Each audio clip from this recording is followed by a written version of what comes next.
छुपा कहाँ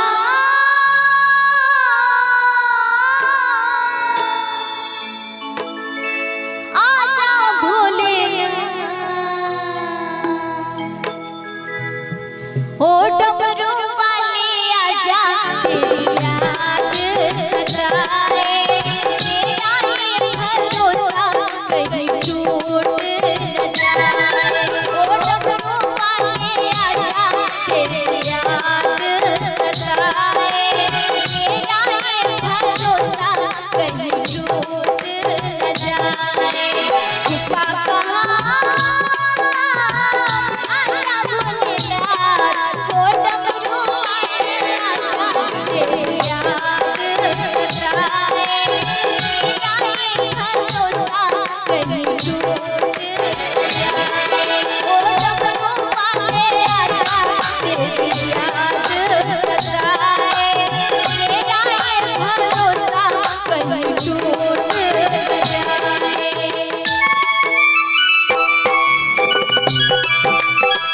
जय गुरुदेव।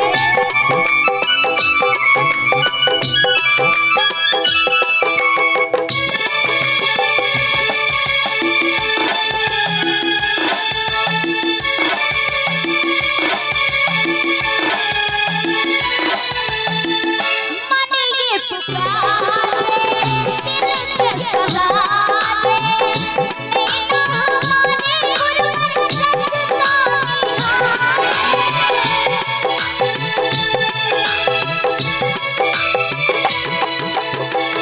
मन ये पुकारे दिल के सहारे, नैना हमारे गुरबत रास्ता निहारे।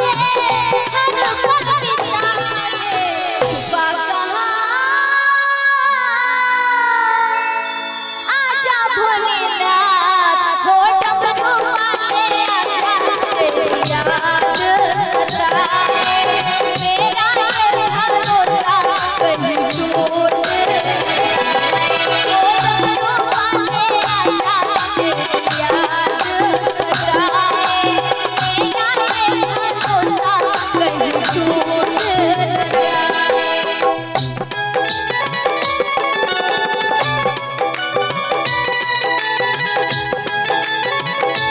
क्या बात है।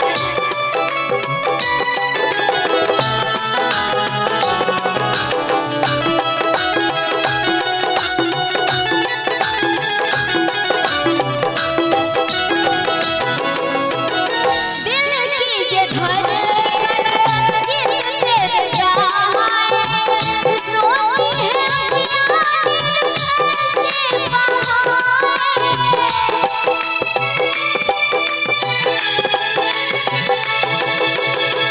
दिल की ये धड़कन किस तेरे गाए, रोती है अखियाँ फिर बहाए। बाबा कैसे समझाए। एक बार हाथ तो उठाएंगे सब कोई, उठा लीजिए। अच्छा दीदी भजन में बैठे हैं, कम से कम ताली बजाइए, है ना। इसलिए कहना है कि छुपा कहाँ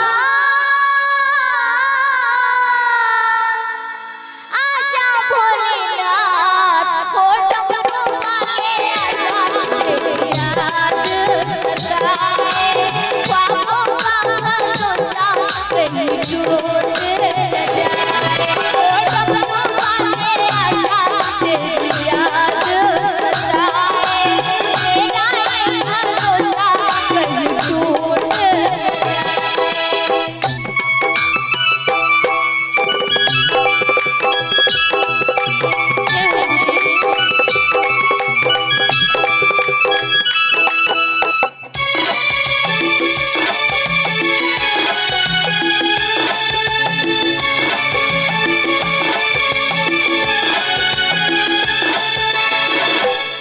और कहते कि बाबा आपके हाथों में जो डमरू है, उस डमरू से आप सारा संसार को नचाते हैं।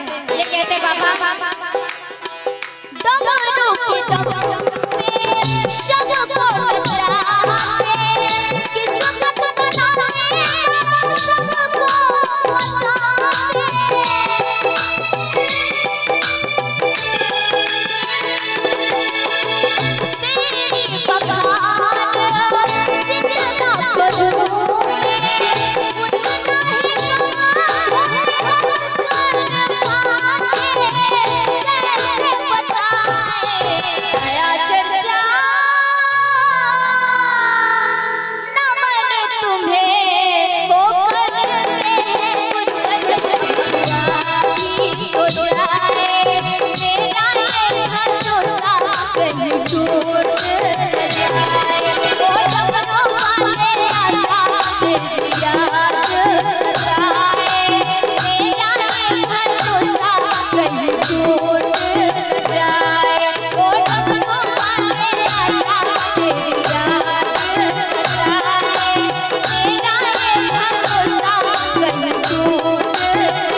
बोल दीजिए महादेव की